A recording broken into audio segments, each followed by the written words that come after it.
Hello दोस्तों, तो आपका स्वागत है आपके अपनी चैनल आई जॉब नोटिफिकेशन पे। लास्ट क्लासेस में हमने क्या देखा था कि टाइप्स ऑफ ड्रिल मशीन देखे थे, उसके यूजेस देखे थे अलग अलग टाइप में। जैसे रेडियल मशीन के बारे जितना दिया हुआ था बुक में उसके हिसाब से हमने देखा। एक्स्ट्रा कुछ चीज़ें मैंने बताई साथ में, जैसे उसका डायमीटर का दे रहा है उसमें दिया हुआ नहीं, तो उसमें सीधा लिखा हुआ है बड़े जॉबों के लिए, तो उसमें 12.5 से ऊपर के जो उसके जॉब्स होते हैं और ब्लड ड्रिल के लिए 360 मूवमेंट होता है। फिर गैंग ड्रिलिंग मशीन के देखा हमने, और मल्टी स्पिंडल ड्रिलिंग मशीन देखा। टैप्स के देखे, डिफरेंट डिफरेंट जो टैप्स हैं उसके बारे देखा। टैप रेंच हो गया, टैप रेंच हो गया, रेंचेज के बारे देखा हमने। ठीक है, उसके बाद वर्क होल्डिंग डिवाइस देख लिया, वर्क होल्डिंग डिवाइस के बारे में उसमें देखा हमने डिफरेंट डिफरेंट। सो आज हम स्टार्ट कर रहे हैं जो बेसिक फिटिंग का जो चैप्टर था वो हमारा ख़त्म हो गया, तो आज से हम स्टार्ट करेंगे जो सीट मेटल है बेसिकली आपका, तो सीट मेटल के हम स्टार्ट करेंगे आज से। ठीक है, तो यहाँ पे देखते हैं तो सीट मेटल में जो करनी होती है उसमें क्या होता है, सेफ्टी प्रिकॉशंस जो लेते हैं सीट मेटल वर्कशॉप में, सुरक्षा सावधानियाँ जो लेते हैं सीट मेटल वर्कशॉप में, हम उसके बारे जानेंगे। तो स्टार्ट करते हैं हम। तो जैसे आप जब भी किसी वर्कशॉप में कोई कार्य का निष्पादन करते हो या किसी काम को करते हो, तो उस केस में क्या है, पहलू कामगार होता है, कर्मकार होता है, प्रशिक्षु या आसपास काम करने के लोगों को अन्य लोगों को क्या होता है, चोट पहुंचा सकते हैं। तो उसके लिए विभिन्न प्रकार की सावधानियां होती है। जैसे आपको क्या करना है, जब आप सामग्री उपकरण या मशीन को संभालने का तरीका कैसे होना चाहिए उसके बारे में हम जानेंगे। कार्य क्षेत्र या दुकान की फर्श की सफाई करनी होती है, जो आपका पाथवे होता है या फिर जहाँ पे भी आप काम करते हो, जो वर्कशॉप है या फिर आपका जो कार्य क्षेत्र अब जैसे फैक्ट्री में हो गया या आपका वर्कशॉप हो गया जैसे आईटीआई पे, तो उसको कैसे साफ़ सफाई रखना है उसके बारे में। तीसरा है जैसे यहाँ पे जो क्षतिग्रस्त या फिर दोषपूर्ण मतलब जो भी डैमेजेज है, टूल्स हैं, मशीन्स है या सेफ्टी उपकरण से हैं, तो किसको इस्तेमाल करना है किसको नहीं करना है उसके बारे में जानेंगे हम। और चौथे नंबर पे है कार्यकर्ता और प्रशिक्षु की लापरवाही और असावधानी। जैसे क्या होता है ना, कोई कोई ओवर कॉन्फिडेंस हो जाते हैं या फिर लापरवाही कर देते हैं, और ज़्यादातर ओवर कॉन्फिडेंस का ये होता है। असावधानी का क्या रीज़न है, हम क्या करते हैं, हम सोचते हैं कि नहीं हमसे हो जाएगा ऐसे ही। जैसे हम अभी सपोज करो हम ड्रिल कर रहे हैं, ड्रिल नहीं, आप जैसे वेल्डिंग करते हो, आप बिना ये जैसे वेल्डिंग का काम कर रहे हो, इसमें जैसे वेल्डिंग का नहीं है, सीट मेटल में क्या होते हैं, शार्प एजेज होते हैं, तो आप क्या करते हो, बिना हाथ में ग्लव्स पहने हुए यदि काम कर रहे हो, उस केस में क्या होता है, आप सोचते हैं अरे मैं तो काम कर रहा हूँ, तो उस केस में क्या होता है कि आपका हाथ का कटने के चांसेस होते हैं। हो सकता है जूता नहीं पहने हो तो पैर उंगली ऐसे कट सकती है। सो ये चीज़ें दे रखी है कि कार्यकर्ता जो कार्यकर्ता हो गए हैं और प्रशिक्षु की जो लापरवाही होती है और सावधानी होती है, उसके कारण जो अलग अलग टाइप्स के डिफरेंट डिफरेंट मतलब उसमें प्रॉब्लम्स क्रिएट होते हैं, चोट लगने के कारण हो सकते हैं, उन चीज़ों को भी जानेंगे। और सामान्य जो सुरक्षा नियम है उसके बारे में भी जानेंगे, उनके जो हमें जिन चीज़ों से हम जानकारी नहीं है हम जिनके बारे में, उनके बारे में हम जानेंगे। तो दुर्घटना और चोट होने से बचने के लिए काम करते समय कुछ सावधानियां ज़रूर पालन करना चाहिए, जिसमें से आपका जब भारी सामान उठाते हैं उस समय पूरे शरीर को ना मोड़ें। जैसे पूरा शरीर का आप जैसे आपका ये बॉडी हो गया, तो ऐसे ऐसे करके ना उठाएं, आराम से बैठ जाएं उसका, जैसे हमने स्टार्टिंग में ही पढ़ा था। सो तो उस टाइम क्या होता है, आप मुड़ के ना उठाएं, आराम से बैठें, पूरा बैठ जाएं। उसके बाद जो सामान को लिफ्ट करना है, फिर उसको ऐसा नहीं कि कमर पे आए, पूरा का पूरा जांघों पे वो वेट का जो है वेट ट्रांसफ़र होना चाहिए, जिससे आपका कमर जो है वो लचके ना और उस पर दिक्कतें ना आए। वही चीज़ दे रखा है, जिसे उठाने के समय अपनी जांघ की मांसपेशियों का उपयोग करें। सो जांघ की मांसपेशियों का उपयोग करना है। जैसे आप जैसे पीठ का इस्तेमाल कर देते हो, शरीर का वजन डाल देते हो, तो उसमें क्या होता है, मोच आ जाता है, सो बॉडी पेन करता है, बैक पेन आ जाता है, तो वो चीज़ें दिक्कत आती है। तो बाहर उठाते समय क्या करना है, पूरे शरीर को ना मोड़ना है, उसके बजाय क्या करना है, जांघ के जो मांसपेशियाँ हैं उस पर ज़्यादा दबाव का मतलब जो लोड उठाते हो उसका प्रेशर वहाँ पड़ना चाहिए, जिससे क्या होता है वो ग्राउंड हो जाता है इजीली, तो उसमें ज़्यादा दिक्कतें नहीं आती, आराम से उठा सकते हो। दूसरा, जब आप पतली चादरों को संभालते समय दस्ताने का उपयोग करें। जैसे अभी पहले मैंने बताया, जब आप सीट्स का उसमें आप काम कर रहे होते हैं तो आपको हैंड ग्लव चाहिए ही चाहिए, नहीं चाहिए तो उसमें कटने के चांसेस ज़्यादा होते हैं। तो जब भी आप पतली चादरों को संभालते हैं या फिर उसका इधर से एक जगह दूसरी जगह लेके जाते हैं, तो उस टाइम पे आपको दस्ताने का उपयोग करना है। तीसरा, जैसे दे रखा है इसमें, छेनी के संचालन के दौरान चिपिंग स्क्रीन का उपयोग करें। जैसे वेल्डिंग का मैंने बताया, तो पूरा नहीं बताया था, वेल्डिंग जब कर रहे हो तो उसमें स्पार्किंग होती है, तो उसमें स्क्रीन लगाना होता है। इसी तरह इसमें आप जब छेनी का इस्तेमाल करते हो वहाँ से चिप्स निकलती है, सो चिप्स आपके आँखों में ना आके लग जाए उसके लिए आप क्या करोगे, चिप स्क्रीन करके एक आता है जो आप लगाओगे, मशरूम हेड की छेनी का इस्तेमाल से बचें। अब मशरूम हेड में क्या होता है, जैसे आपका ये आपका छेनी हो गया, ठीक है, ये जैसे फ्लैट छेनी हो गया, इसमें ये जनरली क्या होता है, ये ऑक्टागोनल करके होता है। सो ये मशरूम में क्या होता है ना, ऐसे ऐसे ऐसे हो जाता है, ठीक है, तो इससे इससे टूट के आपको लग सकते हैं। सो जनरल क्या होता है आपका, इस तरह से होना चाहिए, जैसे इस तरह से होना चाहिए, जिससे क्या होगा, आप चोट मारोगे तो इसमें टूट के कुछ नहीं आएंगे। वही मशरूम में क्या होता है, ये टूट के आपको लग सकते हैं। तो इस चीज़ का ध्यान रखना है, जो भी मशरूम हेड की छेनी होगी उसको इस्तेमाल ना करें और कोशिश करें उनसे बचने के लिए। यदि आपको मिलता है तो उसको ग्राइंड करें, ग्राइंड करके ठीक करें, उसके बाद उसका इस्तेमाल में लेके आएं। आगे जैसे दे रखा है, टूल को वर्क टेबल के ऊपर ठीक से व्यवस्थित करें ताकि टूल्स आपके पैर में ना गिर जाए। आप जैसे कोई भी आप टूल इस्तेमाल करते हो तो उसको सही तरीके से टेबल के ऊपर रखना है। ये नहीं कि आप साइड में रख दिया और वहाँ काम कर रहे हो, हाथ लग गया, गिर गया पैर में, वैसे उन चीज़ों को ध्यान रखना है, जिससे क्या होगा, आपका पैर भी बचे रहेगा, आप सुरक्षित रहोगे और काम भी आप अच्छे से कर सकते हो। क्योंकि सावधानी हटी दुर्घटना घटी। तो हर चीज़ में जब तक आप सावधानी नहीं लोगे आपको दिक्कतें आएंगी। इसलिए जो भी टूल्स आप वर्क टेबल के ऊपर ठीक से व्यवस्थित करें, जिससे टूल्स आपके पैर में न गिर जाए। उसके बाद उचित आकार के जूते पहने। आप जैसे जूते पहनते हैं तो आपका जैसे 8 नंबर 9 नंबर ऐसे इंडस्ट्रियल जो जूते होते हैं, वो सेफ्टी शूज़ जो होते हैं उसी का इस्तेमाल करें, कोशिश करें। जब आप कहीं पे काम कर रहे हो, वर्कशॉप में हो गया, इवन आईटीआई में जैसे आप जाते हो, तो कोशिश करें उन चीज़ों का, क्योंकि आपके आईटीआई में जैसे काम करते हो तो आप फाइल का इस्तेमाल करते हो और हैमर का इस्तेमाल करते हो, तो वो चीज़ें गिर के आपको लग ना जाए, उसके चलते आपको सुरक्षा जूते पहनने चाहिए। और वो आपका ऐसा नहीं कि 8 नंबर का लगता है, आप 9 नंबर पहन के ढीला ढाला हो रहा है, आप थोड़ा सा चलोगे पैर खुल जा रहा है, बार बार निकल जा रहा है, तो इन चीज़ों का भी ध्यान रखना है।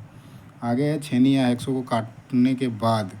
जैसे छेनी या हैक्सो से जैसे हम काटते हैं, छेनी क्या होता है, कटिंग टूल है आपका, हैक्सो क्या हो गया, कटिंग टूल हो गया। उससे क्या करते हैं, हम किसी प्लेट को काट देते हैं या सीट से जो क्या फाइल करके गड़गड़ाहट को हटा दें।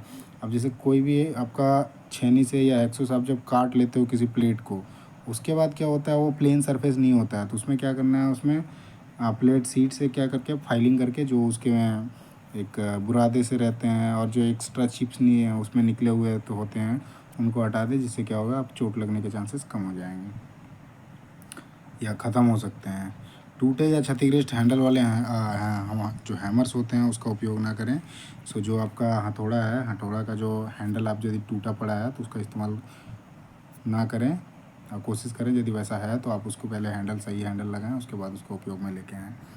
अब एक कील का उपयोग करके हथौड़े के सिर को हैंडल से सुरक्षित रूप से ठीक करें, ठीक है। अब जैसे कील का उपयोग करके हथौड़े के सिर को हैंडल से सुरक्षित रूप से ठीक करें। आप कील का जैसे उपयोग करते हैं, कील क्या होता है, बेसिकली नेल्स होते हैं जो हम कहीं पे किसी चीज़ को टाइट करने, जैसे वो लकड़ी में इस्तेमाल होता है, तो वही कह रहा है, आप जब हथौड़े के सिर को हैंडल से सुरक्षित रूप से ठीक करें। अब यदि उसका ख़राब है, उसका हेड जो है, हेड ख़राब है, तो उन चीज़ों को आपको ध्यान रखना है। सिर बेसिकली हेड होता है, सो हेड को सुरक्षित रूप से ठीक करें, जिससे क्या होगा, आपको चोट लगने के चांसेस कम होंगे। तो बेसिकली ये सावधानियाँ हैं। सावधानियों का मेन कारण ये है कि आपको चोट से बचना है। ढीले कपड़े पोशाक ना पहने। आप जैसे चुस्त दुरुस्त कपड़े पहनेंगे तो वो आपका कहीं पे फंस नहीं सकता है। जैसे आप लेथ मशीन में, ड्रिलिंग मशीन में काम करते हो, आप एक्स्ट्रा वहाँ पे ले रखे हो, जैसे फुल बाँह का वहाँ पे शर्ट पहन रखे हो और काम कर रहे हो, तो वो फंस सकता है ना, तो उस केस में ढीले कपड़े या फिर पोशाक ना पहने, वो कह रहा है। आगे है आपका ग्राइंडिंग समय प्लेन गोगल्स, फेस शील्ड पहने। अब जब ग्राइंडिंग का काम कर रहे हो तो उस टाइम पे क्या होता है, एक गोगल्स आता है, तो या फिर फेस शील्ड करके आता है, उसका इस्तेमाल करके ग्राइंडिंग का काम करें। ऐसी सामग्री, अगला है, ऐसी सामग्री को ना ग्राइंडिंग करें जो मोटाई और अलग धातुओं में से 3 mm या उससे कम हो। अब जैसे ग्राइंडिंग का भी एक है कि हम किसको करेंगे ग्राइंडिंग और किसको नहीं करेंगे। तो 3 mm से यदि कम का होगा, या तो लौह धातु हो या अलौह धातु हो, उसको नहीं करना है। 3 mm से कम का होगा तो उससे नहीं, उसको नहीं, ग्राइंडिंग से नहीं करना है। उससे ज़्यादा का होगा तभी आपको उस पर करना है ग्राइंडिंग का। अदरवाइज़ आप उसमें क्या करोगे, फाइलिंग का काम फाइलिंग से कर सकते हो, फाइल से। आगे है वर्क रेस्ट और ग्राइंडिंग व्हील के बीच में गैप जो है 1 से 2 mm का। जैसे ग्राइंडिंग व्हील का आगे हम पढ़ेंगे, ग्राइंडिंग व्हील का जब हम पढ़ेंगे उसमें देखोगे वर्क रेस्ट जो होती है, एक ऐसे करके आपका ग्राइंडिंग व्हील हो गया, ये सपोज आपका ग्राइंडिंग व्हील हो गया और यहाँ पर टूल रेस्ट का बना होता है, तो इसके बीच का जो गैप होना चाहिए वो 1 से 2 mm का होना चाहिए, जिससे क्या होता है, आप आसानी से यहाँ पे जॉब रख के, यहाँ पे आप ये जैसे घूमता है, ऐसे घूमता है, तो ये आपका यहाँ पे जॉब रख के आप उसको ग्राइंड कर सकते हो। ये 2 mm का नहीं रहने से क्या होगा, इससे वो टकरा सकता है, इसलिए यार जो आपका जॉब लग सकता है उधर में, फिर आपको चिप्स अलग से आएंगे, उसकी चिंताएं अलग हो जाती है, तो वो अंदर चला जाता है, अंदर से घूम के बाहर निकल जाता है। ठीक है। आगे जैसे है, सही काम के लिए सही प्रकार के टूल का चयन करें और उसका उपयोग करें। आप जो भी आप काम कर रहे हो, जैसे आप फाइलिंग करोगे तो आपको ज़्यादा मटेरियल निकालना है। अब उसके लिए आप क्या यूज, सिंगल कट तो इस्तेमाल नहीं कर सकते, उसके लिए डबल कट हो जाएगा। डबल कट में भी आपका बास्टर्ड फाइल फिर यूज़ करोगे। ऐसे करके आप सही चीज़ का सही टूल का चयन करके, जहाँ पे आपका काम करना है सही टूल का चयन होना चाहिए और उसके साथ ही आप काम करो। तो उसमें क्या होता है, चांसेस कम हो जाते हैं, मतलब डैमेज होने के। जिस आप इक्विपमेंट पे काम कर रहे हो, उस इक्विपमेंट का भी डैमेज होने में कम प्रिसाइजली उसको डैमेज भी नहीं होगा, और साथ ही आपका आपका जो नुकसान होने का है, जैसे चोट लगने का चांसेस है, वो चीज़ भी ख़त्म हो जाता है या कम हो जाता है। आगे है, कार्य क्षेत्र के फर्श को बिना कटे सामग्री, तेल आदि के साफ सुथरा। जैसे कार्य क्षेत्र है, कार्य क्षेत्र के फर्श को बिना कटे सामग्री, तेल आदि से साफ सुथरा। आगे है, रुई का कचरा, धातु के चिप्स आदि फेंकने के लिए अलग अलग बीन कटोरी रखें। अब जैसे क्या होता है कि अलग अलग टाइप्स के आपके वेस्टेज निकलते हैं, मेटल्स के अलग आते हैं, प्लास्टिक के अलग आते हैं, तो उसके हिसाब से आप अलग अलग बीन्स रखें। जिससे क्या होगा, आप जैसे वर्कशॉप में भी रखो या इवन फैक्ट्री में भी जाओगे तो वहाँ ये चीज़ें मिलेगी। तो इस चीज़ का हमेशा ध्यान रखना है, जिससे क्या होगा, आप चीज़ों को सेग्रीगेट मतलब अलग अलग कर लोगे तो आपको फिर उन चीज़ों को अलग करने में भी आसानी हो जाएगी। आगे है, किसी भी आपात स्थिति में आग बुझाने के उपकरण और प्राथमिक चिकित्सा बॉक्स हमेशा उपयोग के लिए तैयार रखें। अब जैसे कहीं भी आपात स्थिति होती है, इमरजेंसी कंडीशन होता है, तो उस केस में क्या होता है, सबसे पहले फायर के का जैसे फायर एक्सटिंग्विशर हो गया, वो चीज़ें होनी चाहिए। क्योंकि जनरली आप देखोगे इमरजेंसी केसेस जैसे होती है, आप किसी मशीन पे काम कर रहे हो तो इलेक्ट्रिकल सोर्सेज होते हैं, पावर सोर्स, तो उसमें जहाँ शॉर्ट सर्किट के होने के चांसेस होते हैं, या फिर उससे क्या होगा कि किसी न किसी को चोट लगेगा। तो उसके लिए दो चीज़ें, फायर एक्सटिंग्विशर आपका रखना है, मतलब आग बुझाने का जो उपकरण है वो आपका होगा, और साथ ही किसी को चोट लगता है, इसलिए क्या होता है, प्राथमिक चिकित्सा बॉक्स हमेशा रखना चाहिए। जिससे किसी को चोट लग गया तो उसको तुरंत के तुरंत आप फर्स्ट एड दे दिए, और साथ ही आप उसको फिर आगे इन्फॉर्म करने का, डॉक्टर के पास ले जाने के लिए आगे का काम होगा। आगे देखते हैं, काम पूरा होने के बाद टूल्स को टूल बॉक्स में रहे। अब जैसे काम आपका कंप्लीट हो गया, उसके बाद जितने भी सारे आपके टूल होते हैं, वो टूल्स को जो उनका जगह है, टूल बॉक्स यदि आपके पास है तो टूल बॉक्स, यहाँ जैसे टूल बॉक्स दे रखा है, तो कहीं कहीं पे क्या होता है, टूल बॉक्स ना हो के आपके पास उन चीज़ों की जैसे एक रैक दे दिया गया है। ITI में जाओगे तो आपको रैक्स मिलेंगे, आपको लॉकर्स मिलेंगे, उसमें रखना होता है। तो चीज़ों को अलग अलग करके रखना होता है। तो इसमें टूल बॉक्स ये उसके हिसाब से, इंडस्ट्री के हिसाब से दे रखा है कि आपका टूल बॉक्स में रखें। ठीक है। ITI में जनरली ये चीज़ें तो मिलती नहीं है टूल बॉक्स में, टूल बॉक्स। सो इन चीज़ों को ध्यान रखना है। आगे जैसे है, अगर कोई आपके कार्यस्थल के ऊपर छत या ओवरहेडेड क्रेन मरम्मत के लिए काम कर रहा है तो हेलमेट पहने। आप जैसे ऊपर में कहीं पे भी ओवरहेडेड काम चल रहा है तो कोशिश करें हेलमेट पहनने का। क्योंकि क्या होता है कि उसके ऊपर से यदि ऊपर काम कर रहा है, आप नीचे हो, वो ऊपर से यदि स्पैनर गिर गया तो आपके मुँह हेड पे लगेगा, सिर पे लगेगा, तो वो आपका सिर फट सकता है। तो उससे क्या होता है, और उससे बचने के लिए हमें क्या करना है, हेलमेट हमेशा पहने। हेलमेट क्या होगा, ऊपर से यदि गिर जाएगा, सेफ्टी हेलमेट होते हैं, उसके स्टैंडर्ड होते हैं, 3M के आते हैं, और बहुत सारे अलग अलग आते हैं। ये जनरली वर्कशॉप में तो कम मिलता है, लेकिन ओवरहेडेड जहाँ काम होते हैं, यहाँ पे ये चीज़ें मस्ट है, आपको हेलमेट पहनना ही पहनना है। आप कहीं पे इंडस्ट्री में जाओगे, किसी भी प्राइवेट इंडस्ट्री में जाओगे, तो वहाँ पे आपको मस्ट होता है सेफ्टी इक्विपमेंट। जैसे आपके शूज़ हो गए, हेलमेट हो गए, ग्लव्स हो गए, ये चीज़ें आपको मिल जाएंगी। थोड़ा सरकारी ऑर्गेनाइजेशन में ये चीज़ें थोड़ी सी कम है कि वहाँ पे ये चीज़ें अवेलेबल शायद होता है, पर किसी कारणवश पता नहीं कर पाते हैं, नहीं कर पाते हैं। मैं जहाँ तक देखा हूँ अभी तक, सो ये चीज़ें ज़्यादातर प्रोवाइड नहीं कर पाते हैं आपको। 1 महीने में 1 आध 2 मिल गया। ग्लव ये मिल जाएगा आपका, सेफ्टी शूज़ तो मिल जाएगा, बाकी ग्लव्स हो गया, हेलमेट हो गया, वो मतलब जैसे काम होता है उसके हिसाब से आपको प्रोवाइड कराई जाती है। वो चीज़ों की जिम्मेवारी जो होता है वो खुद का होता है। और थोड़ा केयरलेस हो जाओगे तो फिर आपको उन चीज़ों का नुकसान भी झेलना पड़ेगा। आगे जैसे देखते हैं, गर्म वस्तुओं को संभालने समय चिमटे का उपयोग करें। अब ये चिमटा जैसे है, इसको टोंग्स बोलते हैं। तो जब भी आप गर्म वस्तु होते हैं उस पे आप काम कर रहे हो, जैसे फोर्जिंग शॉप में होता है काम, इसके बारे में बाद में पढ़ेंगे। मैं एक छोटा एक आइडिया दे देता हूँ। जैसे फोर्जिंग शॉप में काम करेंगे, जैसे मोल्डर काम करते हैं, तो उन जगहों पे क्या होते हैं, चिमटे का इस्तेमाल करते हैं उस गर्म चीज़ को निकालने के लिए। आगे है किसी भी उपकरण के शार्पनेस को नंगी उंगलियों से जांचने की कोशिश ना करें। अब क्या होता है, सीट में जैसे ही देखोगे ना वो बहुत धारदार होती है।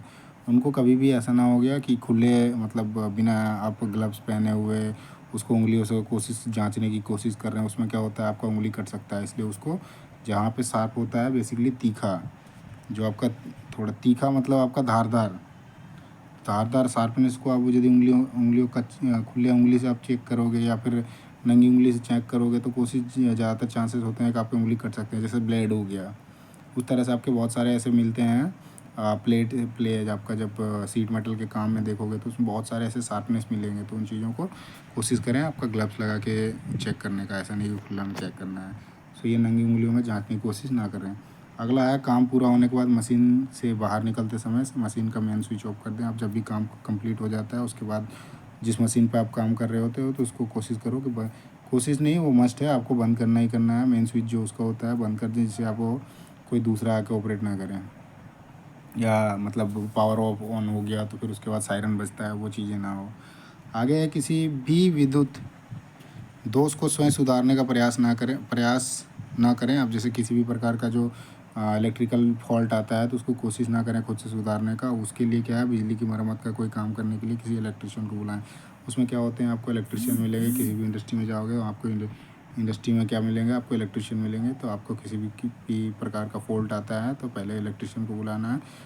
टाइम टू टाइम क्या होता है, आप जब करते देखोगे आप साथ में वहीं पे खड़ा रहोगे तो चीज़ें सीख जाओगे। लेकिन उन चीज़ों के लिए एक स्पेसिफाइड जो व्यक्ति होता है उसको कोशिश करें उन चीज़ों को बुलाने के लिए, जो भी आपका किसी प्रकार का फॉल्ट होता है। क्योंकि आपको यदि जानकारी नहीं है और आप उस पर ऑपरेट करने जाओगे तो आपको चोट लग सकता है, हो सकता है जान भी जाए। इन चीज़ों को ध्यान में रखना है। जहाँ भी जब भी संभव हो पर्यावरण को प्रदूषित ना करें, उनसे बचें।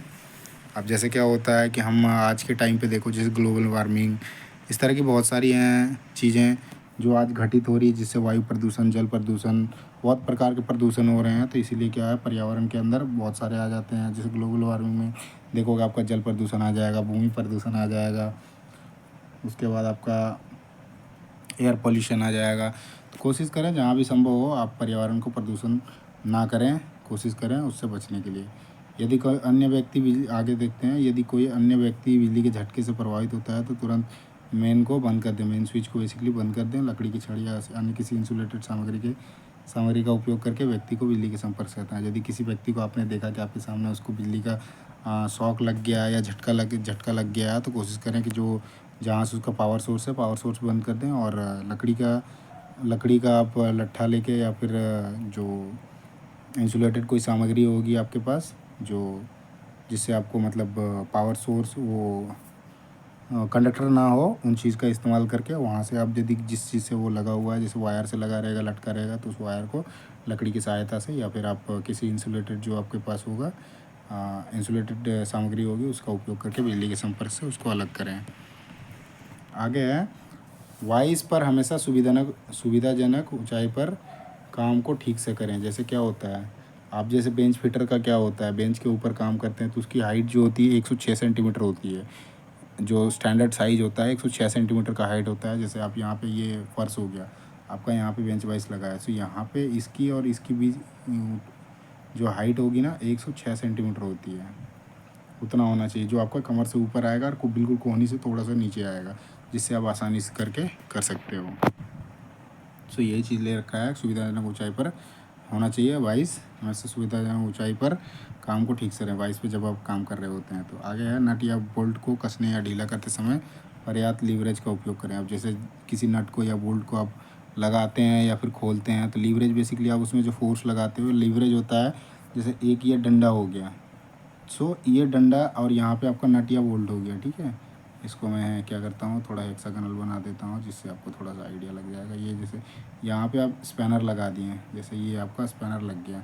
अब इसको यहाँ पे आप घुमा रहे हो, अब इसमें जितना टॉर्क चाहिए ऐसा नहीं है। अब जैसे खुल गया है, अब ये खुल गया, अब ये ज़ोर से लगा दे रहे हो तो उस केस में क्या होता है, यही चीज़ कह रहा है आपको, ज़ोर से नहीं, जितना आपको ज़रूरत है आप इस चीज़ को खोलने लगाने के लिए कसने या ढीला करते समय मतलब जितना रिक्वायरमेंट है उसके हिसाब से आप उसमें लीवरेज लगाओ। लीवरेज बेसिकली आपका जो डंडा आ जाता है लंबा हो जाता है, इसी से आपको लीवरेज मिलता है। तो इसको कोशिश करें उतना ही लगाने का जितना रिक्वायरमेंट हो। ये नहीं कि आप ज़रूरत से ज़्यादा लगाएं, उससे क्या होता है आपके पहले तो नट बोल्ट भी डैमेज हो सकते हैं, साथ में आपको यदि छूट गया उसे स्लिप कर दिया तो आप खुद भी गिर सकते हो, उससे आपको खुद को चोट लग सकता है।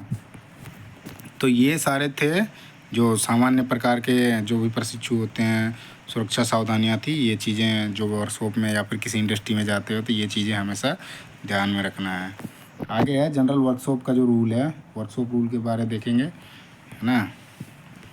इसमें क्या दिया हुआ है, सेफ्टी ग्लास जरूर पहनना चाहिए। अब जैसे सेफ्टी गॉगल्स जो होते हैं वो आँख के लिए होते हैं, ये हमेशा जैसे वो काम के हिसाब से उसको हमेशा पहनना चाहिए। जैसे आप ग्राइंडिंग का काम कर रहे हो, वेल्डिंग का काम कर रहे हो, वेल्डिंग में आप उसमें स्पेशल आते हैं, जैसे आपका हैंड शील्ड आते हैं, उसके बाद आई में लगाने के लिए एक अलग से चश्मे गॉगल्स आते हैं, ठीक है, वेल्डिंग गॉगल्स हो गए हैं। हेलमेट आता है, एक हेलमेट के साथ वो उसमें लगा रहता है, फेस शील्ड करके एक आता है, इस तरह के होते हैं। आगे वर्कशॉप में काम करते समय सेफ्टी फुटवेयर ज़रूर पहने। आप जैसे सेफ्टी शू का बात कर रहा है तो जब भी आप वर्कशॉप में काम कर रहे हो तो सेफ्टी शू ज़रूर पहने। उससे क्या होता है, कोई भी चीज़ आपके पैर में गिरे तो आपको किसी प्रकार का चोट ना लगे। आगे है उपकरण का उपयोग करने से पहले कार्यशाला के प्रशिक्षक से पूछें। आप जैसे जब भी आप काम करते हो तो इससे पहले आप जो भी आपके अनुदेशक होंगे, यदि आप ITI में हो और वहाँ पे आपको काम करना है तो उस चीज़ का परमिशन ले लें। किसी आप इंडस्ट्री में काम कर रहे हो तो वहाँ पे भी आपके जो सुपरवाइज़र होंगे या इंजीनियर होंगे उनसे आप हमेशा उन चीज़ों का पहले जानकारी ले लें, ये नहीं कि आप खुद से जाके काम कर रहे हो। आगे है जो आगंतुकों को चिहित वॉक के भीतर रहना चाहिए। ये थोड़ा मुझे आगंतुक जो है ये थोड़ा क्लियर नहीं है। आगे देखते हैं हम। लंबे बालों को पीछे बांधना चाहिए। यदि आपके लंबे बाल हैं, जनरली ये आपका महिलाओं में मिलता है, तो जो भी महिला कैंडिडेट होती हैं, इवन महिला जो एम्प्लॉयज़ होती हैं, वो कोशिश करें कि अपने बालों को जो है पीछे बांधें और उसमें एक जाली नुमा आता है लगाने का, वो आप उसको लगा के, उससे क्या होगा, आपके बाल खुलेंगे नहीं, तो आप सुरक्षित रहोगे। क्योंकि जहाँ पे अब मूवमेंट वाला होता है वर्क, वहाँ पे बाल के फंसने के चांसेस होते हैं। तो इसीलिए दे रखा है कि लंबे बालों को पीछे बांधना चाहिए। ऐसे गोल गोल करके बांध लो, फिर ऊपर से आप जाली नेट लगा लो। आगे जैसे है, आप ये चीज़ आप नज़र आ जाएगा, जो आपको पुलिस वाले मिलेंगे, पुलिस वालों को आप देख सकते हो। पुलिस जो है जगह जगह आप जहाँ पे भी पुलिस मिलेंगे, कभी भी आपका पुलिस वालों के जो है ना बाल आपके बाहर नहीं दिखेंगे। वो जैसे टोपी पहनते हैं और बेसिकली उसको बोलते हैं जैसे बैरेट बोलते हैं। बैरेट आप उनको देखोगे ना, जो टोपी होता है उसको बैरेट बोलते हैं उनके लैंग्वेज में। तो बैरेट पहने देखोगे तो उसका एक्स्ट्रा बाल नहीं दिखेगा बाहर में, क्योंकि वो इस तरह से करके उसके ऊपर एक नेट जाली नुमा काला काला होता है, उसको पहनते हैं। आगे है लंबे वाले के पीछे, ये हमने देख लिया। आगे है उपकरण और मशीनों के उपयोग के बाद साफ़ कर देना चाहिए। ये चीज़ हमने पहले भी देख लिया था इधर। जब भी आप किसी उपकरण को या फिर मशीन को उपयोग करते हो, जब ख़त्म हो जाता है तो उसको साफ़ करना चाहिए। जैसे साफ़ करने से पहले क्या है, उसको मेन स्विच से बंद करना चाहिए, उसके बाद उसको साफ़ करना चाहिए। आगे है कंप्रेस्ड हवा का उपयोग करते समय सावधानी बरतें। अब कंप्रेस्ड हवा क्या होती है ना, बहुत ज़्यादा संपीड़ित जब करते हैं ना, संपीड़ित हवा, उसमें प्रेशर बहुत हाई रहता है। तो उस चीज़ का जब आप उपयोग करते हैं तो कोशिश करें ज़्यादा से ज़्यादा प्रिकॉशंस लेने का, सावधानी लेने का, जिससे आपको चोट लगने का चांसेस, या जो उसमें क्या होता है ना, कहीं ब्लास्ट फट गया तो आपके कान तुरंत के तुरंत डैमेज हो सकते हैं। इन चीज़ों को ध्यान रखना है, उसका कैसे उपयोग करना है उसके बारे में पहले जानना, ट्रेनिंग, ये चीज़ें बहुत ज़रूरी होती है। आगे मशीनरी का उपयोग करते समय श्रवण सुरक्षा पहननी चाहिए। आप किसी भी मशीनरी पे काम कर रहे हो तो मशीन में क्या होता है, साउंड आता है। वही है श्रवण का, ठीक है। श्रवण सुरक्षा पहननी चाहिए, मतलब कान के लिए आपको जो साउंड आती है उस साउंड से बचने के लिए आपको कान की सुरक्षा के लिए एयर प्लग करके आता है। एयर प्लग आप हमेशा उपयोग में लेके आए, जिससे क्या होगा, आप इन चीज़ों से मतलब आपका बॉडी जो है हार्म नहीं होगा, आपको किसी प्रकार की चोट की या किसी प्रकार का जो होता है इम्पैक्ट नहीं आएगा। आगे है घंटों बाद अकेले काम करने की अनुमति नहीं है। मतलब कई घंटे काम करने के बाद अब अकेले जिसे काम करने की अनुमति नहीं है। ये जनरल जो है वर्कशॉप का जो रूल है, ये सारे वर्कशॉप के रूल हैं। ये आपका क्वेश्चन में पूछा जाता है। आप कहीं भी पेपर देने जाओगे, किसी भी टेक्निकल पेपर देने जाओगे, जैसे इसरो का हो गया, NPCL हो गया, बार्क का हो गया, NPCL का हो गया, NFC हो गया। अभी जैसे नालको का आया हुआ है, देखता हूँ मैं अभी नालको का जो उसका क्लासेस चालू करूँगा, जो फिटर के हैं, फिटर से रिलेटेड, मैकेनिकल से रिलेटेड जो भी होंगे उनके क्वेश्चन एक एक करके डालूँगा। आगे जैसे देखते हैं, आगे है मेटल सीट और उसके यूजेज। हमने सीट मेटल्स के बेसिकली सावधानियाँ देखी और जनरल वर्कशॉप में जो रूल्स हैं उसके बारे देखा। तो इसमें जैसे सेफ्टी प्रिकॉशंस क्या हैं सीट मेटल वर्कशॉप में, उसके बारे में हमने देखा। तो इस वीडियो में इतना ही करते हैं, बाकी अगले वीडियो में देखेंगे सीट मेटल और उसके यूजेस क्या क्या एप्लीकेशंस है उसके बारे देखेंगे। साथ ही उसके बाद देखेंगे इंडियन स्टैंडर्ड सीट जो है उसके साइजेज, स्ट्रिप साइजेज, ये सारे अगले क्लास में देखेंगे। तो इस क्लास में इतना ही करते हैं, ठीक है। सो वीडियो आपको कैसा लगा ज़रूर बताइएगा, और वीडियो अच्छा लगे तो वीडियो को लाइक करना और चैनल को सब्सक्राइब करना ना भूलें। धन्यवाद।